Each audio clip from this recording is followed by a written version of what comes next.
last video I posted was actually 302 days ago, which is just absolutely insane. And in the meantime, I've been extremely busy with a bunch of different projects. But in that video, I said the next one I post is going to be about how to put vanes on an arrow. That is what this video is going to be about. So if you're just interested in that, you might want to click ahead a little bit. But otherwise, if you're interested to hear about what I've been doing over the last year almost, I'm going to go over that real quick. So first thing is I bought this land, and I did it without a realtor, which you may or may not know. If you're not familiar with everything, there's actually a lot of legwork that goes into it, and it takes quite a bit of time. So this took more time than I'd like to admit to get this all settled. But I got this done, and the next thing is I moved a trailer from a different place onto this property.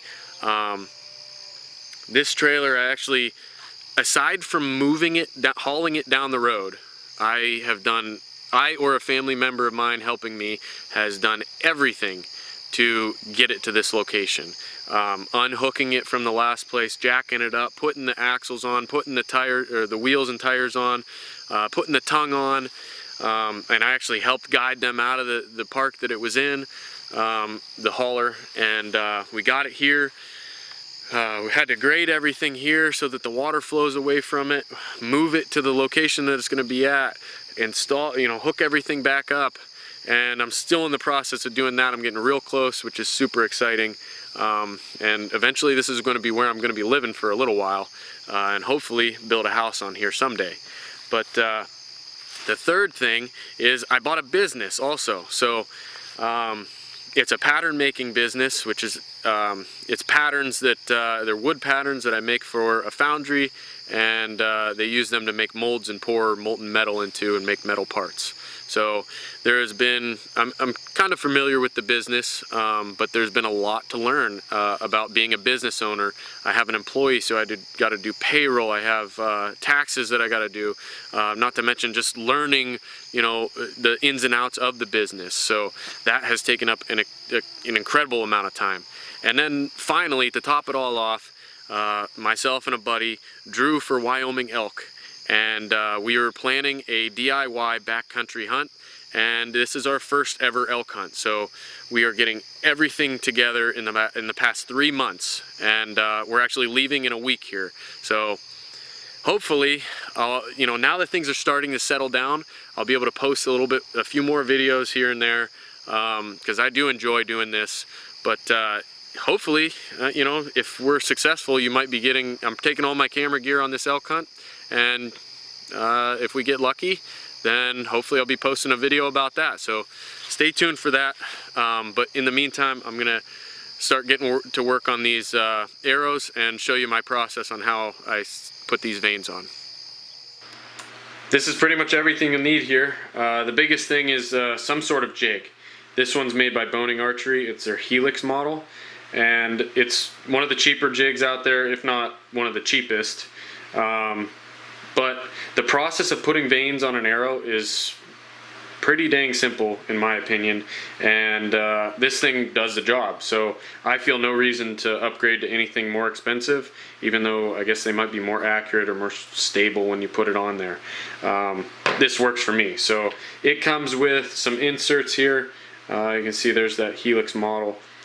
This is a 3-degree right hand, and it's basically tilted 3 degrees. So this one is the big jig model, so it's not actually the Helix, but it's the 1 degree here. And for whatever reason, I couldn't find the 1 degree Helix anywhere online, so I bought this big jig. It's essentially the same thing, it's just a little bit longer. It just hangs off a little bit in this jig, and it works fine for me. But between 3 degree and 1 degree, that's kind of personal preference.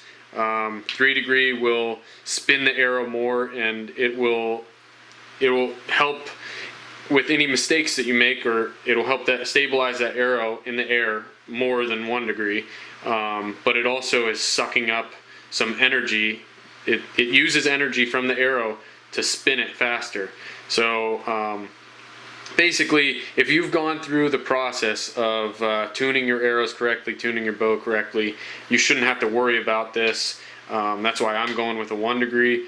It does help with any minor mistakes that you make in the field while you're actually hunting animals, but it doesn't sap a bunch of energy out of the arrow. So next thing is Fletch Type Platinum. This stuff is pretty much recommended by everybody. It's pretty good stuff. And then I'm using 2-inch blazer vanes here. So the last thing you'll need is some rubbing alcohol or acetone to clean the surfaces. So let's get to it. This process is pretty simple, but this is one of the trickier things you do have to be aware of. When I was tuning this arrow and shooting it through paper, every time I nocked it, I put this little indicator out. So that's actually where I want my odd colored vane to be.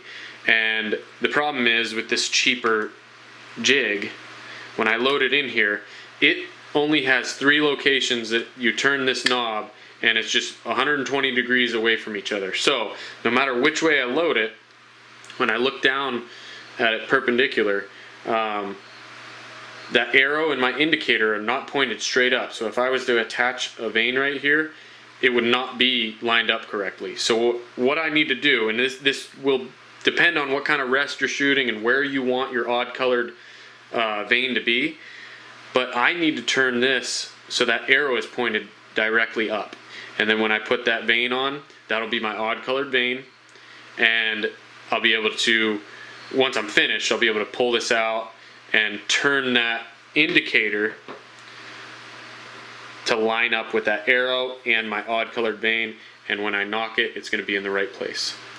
So I got that arrow lined up where I want it, and it's turned from that indicator. Now take some rubbing alcohol and just clean this, and I don't want to erase my little Sharpie arrow there, so just trying to be careful of that. Then clean that, and don't touch it after you clean it. Load this up into here, and then now we can take one of our vanes and load it in from the back side here. I like to bring it all the way to the back so that every one is exactly the same. They're in the exact same location, and now that it's in there, it's easy to clean the bottom surface there where we're going to glue it.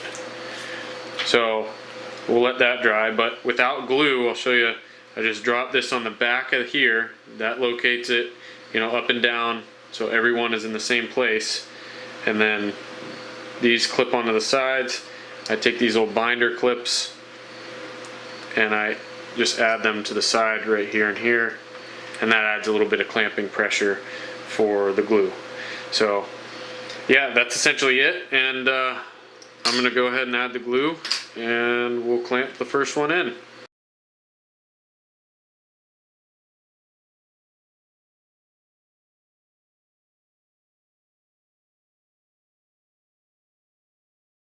Then we let that set on here. I don't remember.